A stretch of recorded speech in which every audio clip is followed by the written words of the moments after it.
Welcome, everyone, to this IMS Leadership Conversations podcast. My name is Charles Good, your host and the president of the Institute for Management Studies. This podcast is designed to highlight relevant research and practical applications from esteemed leadership experts and practitioners. Today, I'm very happy to be joined by Margaret Morford, who has worked as an attorney specializing in employment law and has been the vice president of human resources for 3 large companies. She's an often quoted business expert in newspapers and magazines across the country, including the Wall Street Journal, the New York Times, the Chicago Tribune, and USA Today. She is also the best-selling author of 2 business books, Management Courage, Having the Heart of a Lion, and The Hidden Language of Business, Workplace Politics, Power, and Influence. And that's going to be our topic for today's program. Thank you for joining me today, Margaret. Thank you for having me. So the topic, like I said, today is going to be around workplace politics. And this is a pain point for many people. And unless you've been living under a rock in some remote area of the world, you deal with politics every day, most especially at work, regardless if you're in the office or virtually. People say, if they say that they are not dealing with it, they're probably either lying or, unfortunately, they are probably destined to fail. I have found that everyone has an agenda, and as they're trying to accomplish their agenda, they want to do so in the most efficient way possible. So let's start with some of these questions around workplace politics. And you call it the hidden language of business, which I think is a great name for it because we want everyone to be effective in a positive, ethical way. Why should leaders not think of politics as being shameful, unethical, or manipulative? What is a better way of thinking about workplace politics? Well, politics, so often people believe that if they're right, that's all that matters at work. But it's not just necessarily being right. You need to be effective. And politics is really the glue between those 2 things. It's important to be smart. It's important to be bright. It's important to work hard, but it's also important to read all the unspoken messages that go on in the workplace and understand those really well. I talk a great deal about politics, but we're going to talk about positive politics today. Most of the stuff, and one of the reasons I wrote the book is that most of the stuff that's out there is pretty mean stuff. It's about how to step on people, how to use them, how to discard them. That's not what I would talk about at all. But I think you need to be smart about how you manage your career, smart about the people that you're dealing with, smart about where your organization is going. And most people, when they reach a certain level in their careers, past sort of the beginning of their careers, most people lose their job because of politics. Now, they're given a reason, but there's really about 3 reasons why you lose your job. Your organization has changed direction and you're out of step. You've run afoul of somebody who's powerful in the organization. That will wreck your career or certainly stagnate it pretty quickly. Or, and here's the biggest blind spot of all, you haven't built a wide enough network to support you when you make a mistake. You're going to make mistakes all the time. The question is, can you survive the mistake? And politics is about how you manage all of that in your career. I would definitely agree with you with those political blind spots. And I love how you really do need to build that network of supporters, right? Because inevitably you are going to make those mistakes. You want people there behind you to support you when these do happen. And there's ways in which you can do that more effectively than others. But really want to get into how has workplace politics changed with the advent of remote or hybrid work, or is it the same? Well, it's become more difficult, significantly more difficult, because a lot of us are working remote. A lot of it's done by phone. A lot of it's done by electronic communications. A lot of it's done by Zoom. And when you're looking at Zoom, everybody talks about the Zoom stare. It's very hard to read people's body languages. They're pretty good at the poker face thing. We've all had 2 years to practice looking interested in what somebody says, even if we aren't. So it really says that you've got to up your political savvy because it's about building relationships, about inviting people into your camp. And that's a lot easier to do in person than it is over the phone or over the internet or however it is that you're communicating with people. Is there one strategy you can share that would help out in this regard in a remote or virtual or hybrid working environment? I think that every time people don't think about this, we're kind of the dragnet society. I've got 89 things on my plate that I'm trying to take care of. So I start shooting out however you communicate, instant messaging, email, any kind of text, whatever you're doing. We have a tendency to shorten it to just what we need. Mhm. And so, one, you come across as demanding. And two, I've got 20 of these things. So whose do I do first? Well, I do the first one of the person that's warm and friendly, the person that even when they're texting me, they say something personal. I had a client that happened to be a huge car dealer, luxury car dealer.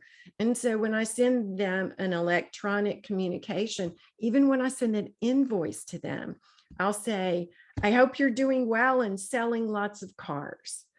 It just says, I care about your well-being, and I do. I want them to do well.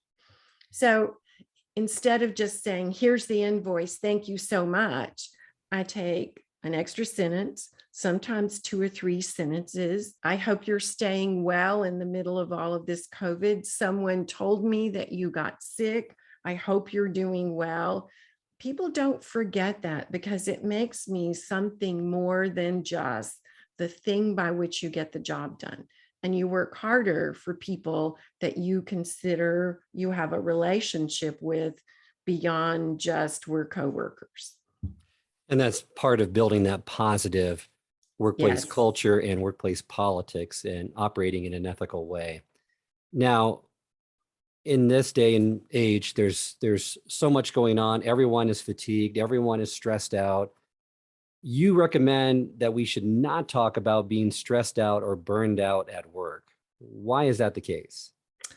Well, stress has almost become a status symbol these days. Everybody wants to talk about how stressed out they are, how burned out they are. And we are. That's the reality. Frankly, if you're not a little stressed about work, you're not working very hard.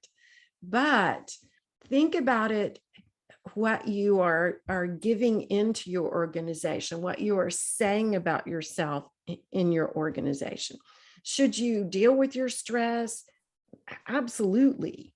But that's who you talk to your therapist about, your priest, your rabbi, your best friend, whomever you want to talk to. But don't be telling the people that work with you that you're stressed out or burned out. These are the people that determine whether you get the next great assignment. I hope you don't work in the kind of organization where they look at somebody and go, that person is really stressed out. We shouldn't give them this wonderful plum assignment, because if they're at all compassionate, they don't want to give you the one thing that sends you over the edge. Nobody assigns new and exciting projects to somebody who says they're burned out, because they want your best thinking. There's a client I've worked with, and they have an initiative. It's going to be huge, and they're going to pour a lot of time and a lot of money into it. And every single one of the senior level executives are vying to be the one that's going to head up this initiative, because it's absolutely going to make their careers, whoever gets this assignment. And as a matter of fact, one of their VPs came to see me. It's a woman. And she said, I'd like to talk to you about how I position myself so I get selected. So we talked about how you would position yourself. And as I'm talking to the CEO in one of our sessions, it's just the two of us one-on-one. And I asked him, I said, who are you going to assign to head that up?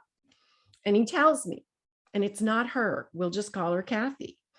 And I said, I'm really surprised that you're not going to assign Kathy to do that. And he said, Margaret, I would love to. It is right up her alley. She happens to be the VP of Ops. And this is really heavily operations oriented. So he goes, I'd love for her to head it up. She's perfect, but she walks around here all the time talking about how much work she has to do and that she can't get ahead of her work. And she's shaking her hands and she's stressed out.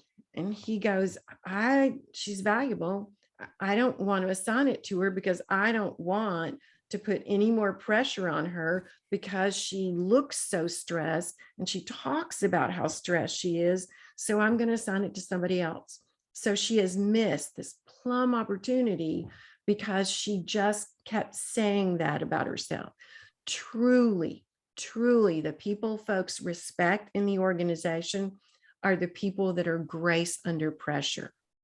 The other thing she missed is a perfect opportunity to get the assignment, then sit down with her CEO and say, I want to do the best job possible on this project because it's high visibility, lots of money poured into this. So let me show you what's on my plate. And these are the 3 things we could move off my plate. And here's who I would assign it to. It's the perfect opportunity to get rid of 2 or 3 things she doesn't want to do anymore.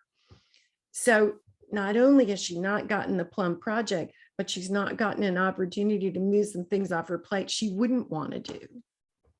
Well, and that's such a critical aspect of workplace politics, this hidden language, right? Is watching what you say, watching your body language to make sure that it's conveying the right intentions. Yes. So that you're not passed up for these opportunities. So people don't perceive that you're overworked, stressed out, you have a bad attitude, you're gossiping a lot. You need to be very mindful of that on a day-to-day basis so that you're perceived in the right way, because there's lots of different power signals that are sent out throughout the organization. I'd love for you to talk about how important it is for these signals to be perceived the right way, but even how do we recognize who has the power and the influence within the organization? And is it easy to tell based on an individual's title or level? I would say personally, no, that sometimes being in a position of power doesn't mean you have power.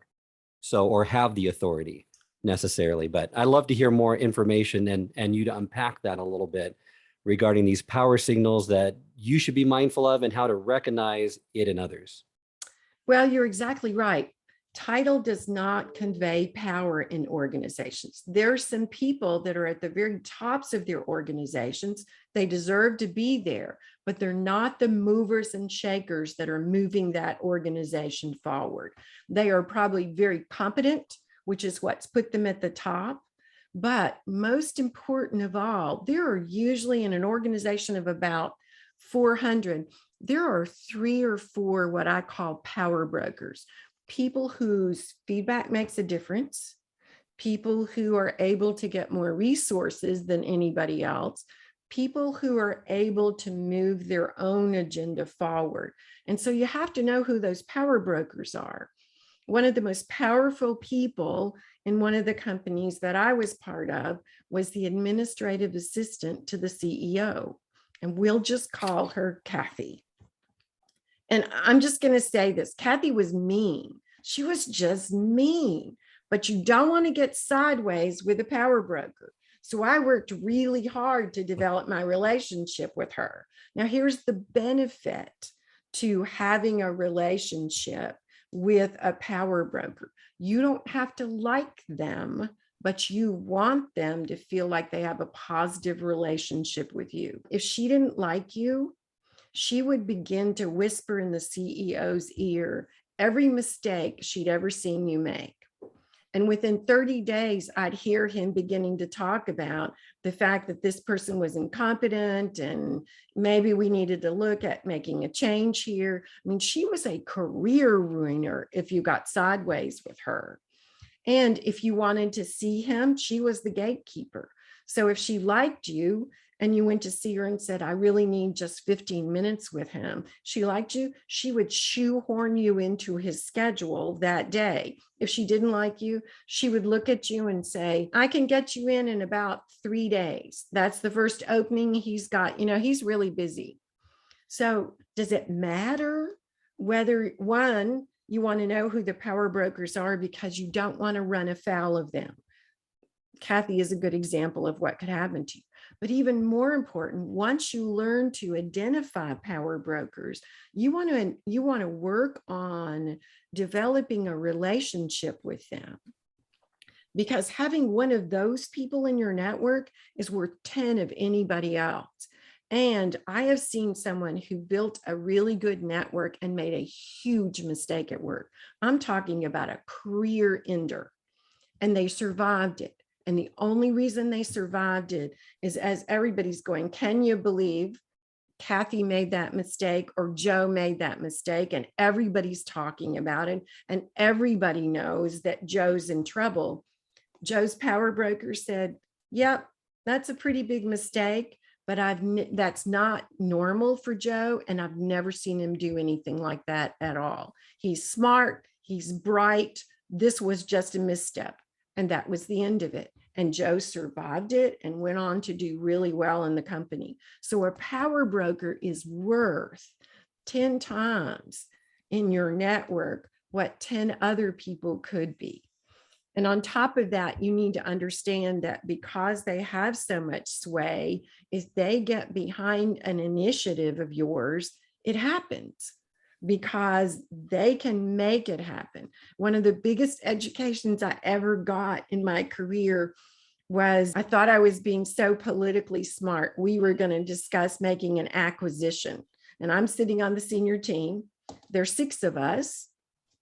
And because I'm a smart, I guess you'd call me political animal at this point, I got out beforehand and went to visit the other 4. You don't go visit the CEO, but you go visit. I went to go visit the other 4 people to see where they were on that.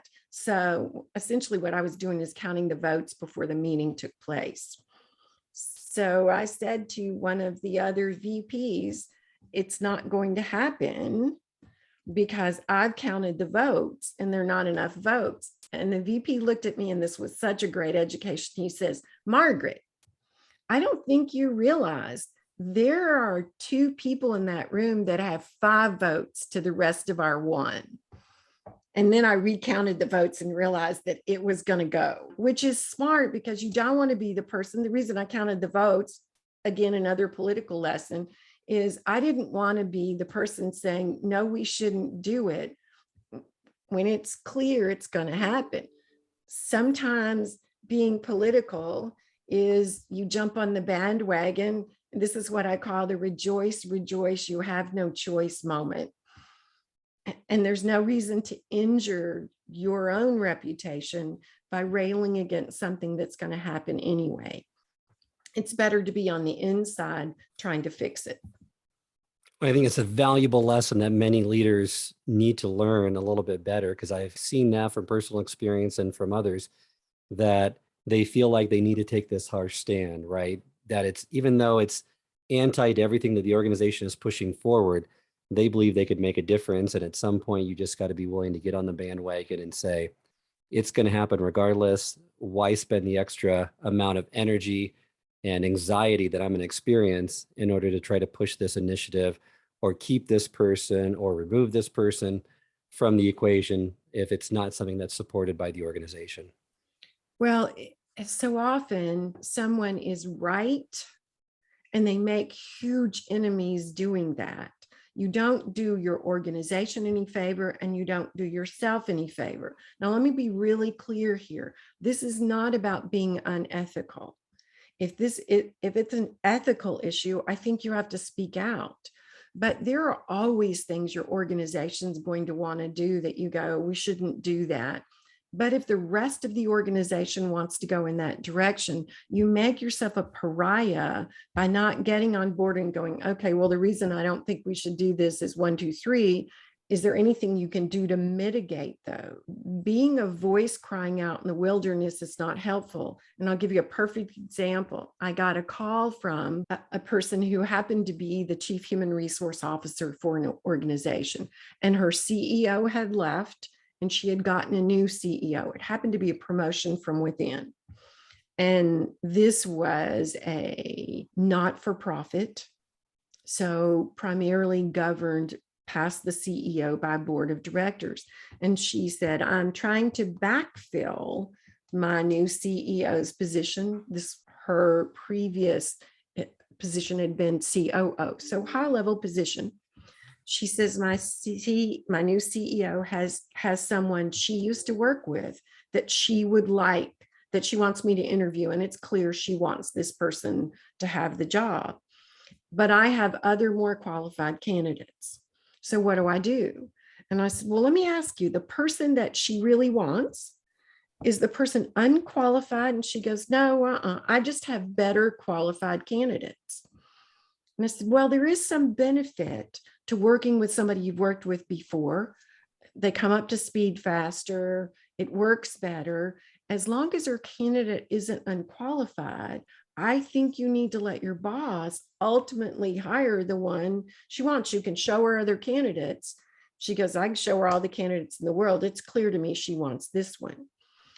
And so I said, then I think as long as there's not an ethical issue for the organization, that's what you should do. She goes, no, I think I'm going to go to the board of directors. We need to be hiring the best qualified candidate. I said, please don't do that. Please don't. There's nothing wrong with what your boss wants to do, and you need to support your boss. May not be what you decide, but it's what your boss decided. Well, she couldn't contain herself, and she went to the board of directors. And six months later, she called me and she was out of a job.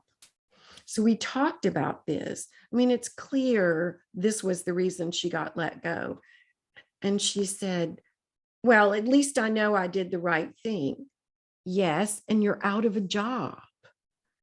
I don't know that that's the right thing in the long run. And so you have to learn to read those things and go, where am I going to spend my political capital? You're absolutely right. Or is this a sword I'm willing to die on, right? It's Yes. Absolutely.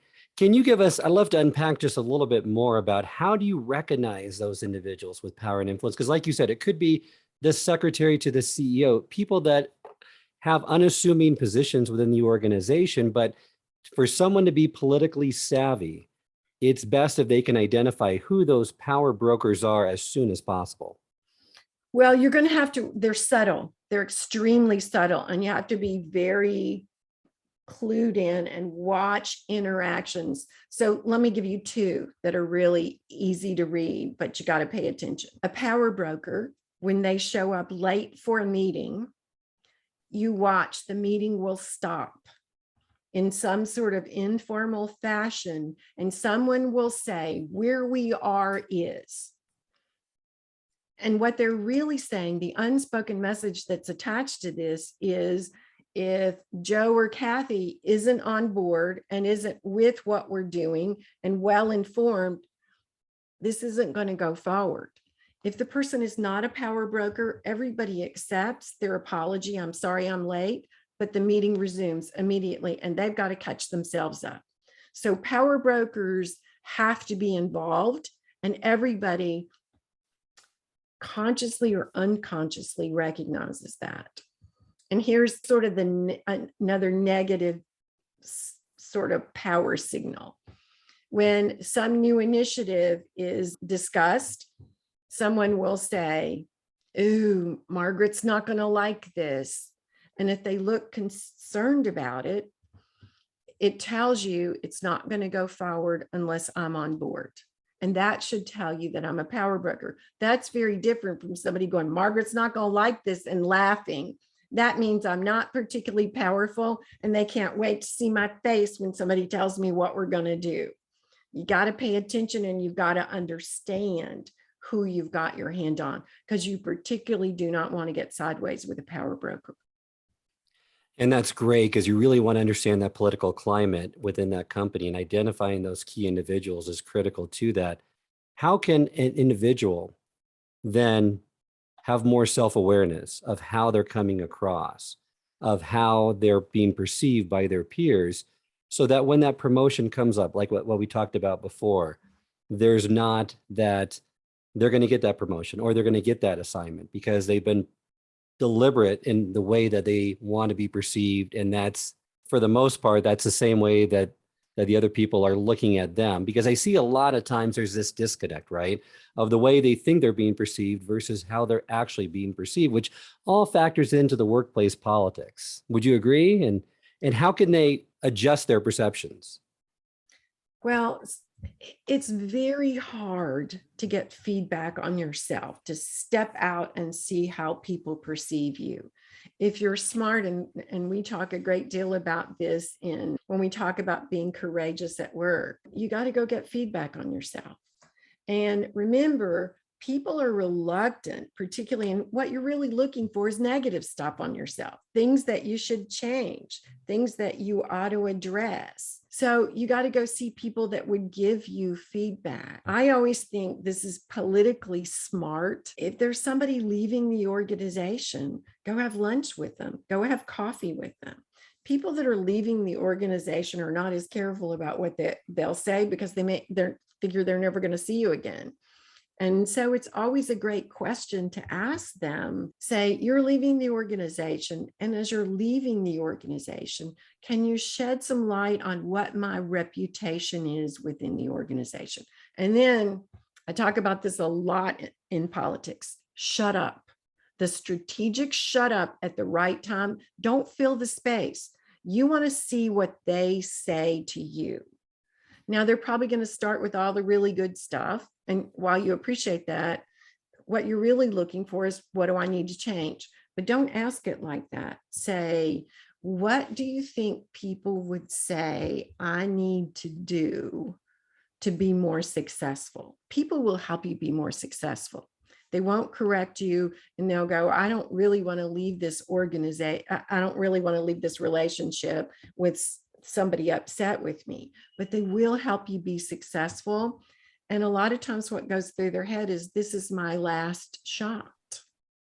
Now, there are other things you can do to mold your reputation politically. You just need to be aware. For instance, when you're sitting in a meeting, if someone says something that you disagree with, now remember, there's a whole audience sitting there. If it is not going to get the whole meeting off track, you should let it pass, and you should go see them afterwards, one-on-one, sit down with them and say, I've got a bit of a problem with something you said in a meeting, and have a discussion with them about it. They'll appreciate, and I always say, nothing wrong with, and I wanted to come talk with you in private about it, one-on-one. They'll appreciate the fact that you didn't take them on in a meeting, you didn't embarrass them. Everybody remembers the person that takes them on in the meeting. And it doesn't matter whether you're right, you have just made an enemy for life. Now, let's say whatever this person says in a meeting, you believe is going to get the meeting so off track, you need to call a halt to it in the middle of the meeting. Always give the other person room to step back and save face at the same time. When you embarrass somebody, they don't forget it.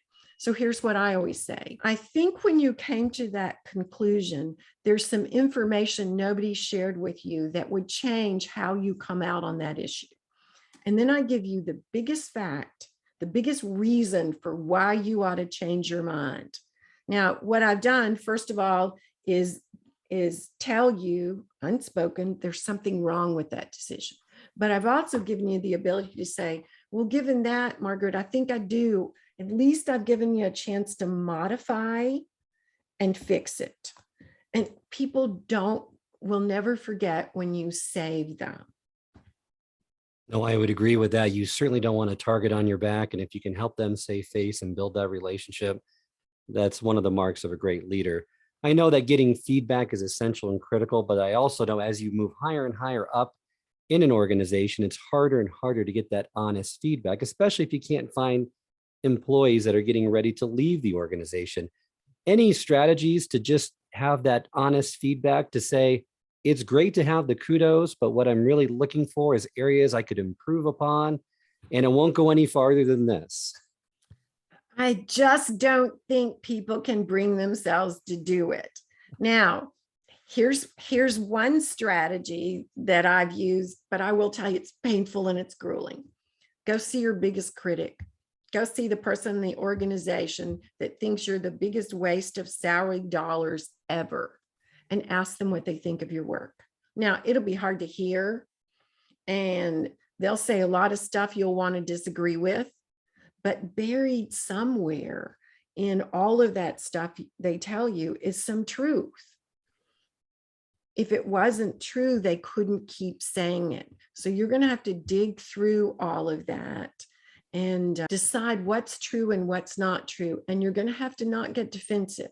I always tell people, when you ask for feedback, and it's negative, and you may not agree with it at all, but don't respond. Don't defend yourself. Don't try to teach people why they're wrong about you. There's some reason they're walking around believing that about you, and you've got to figure out what that is. So here's the only thing I think you should say: thank you, I need to think about that.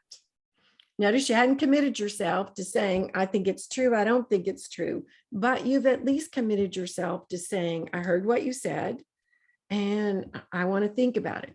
Particularly, and I will tell you, this is my nature. I'm a pleaser, which is probably why I became a consultant. I want to help. I have a servant's heart, but criticism is tough. It's tough for everybody. And a lot of times when the criticism is really, really brutal, I just go, that is just not true. That is just not true. That's just not true.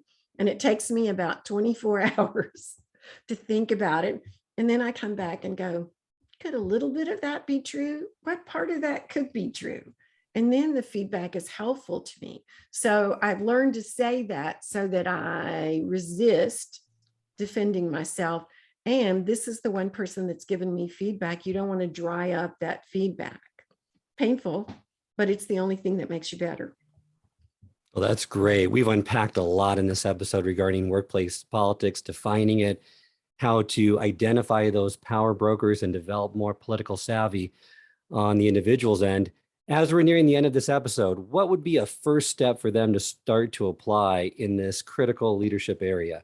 It's the hint I said earlier.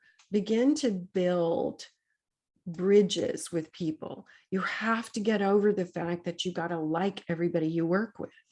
All you need for them to do is feel favorably about you. And so ask yourself, what am I doing to build bridges? Take the person that you have the worst relationship with and ask yourself, what can I do to build a relationship with this person? If you can build it with that person, you can build it with anybody. There are lots of people I've worked with that I don't personally like. Now, I'm pleased most all of them didn't know I didn't personally like them, because I worked hard to build a relationship with them. Who are they? What matters to them? And talk to them in terms of what matters to them. That's so critical. Like we mentioned earlier, build that network of supporters, because you're going to need that at some point in your career. And it's the best time to start that is today. Yes. Well, thank you, Margaret, for joining me today. Let all of our listeners know how they can get in touch with you.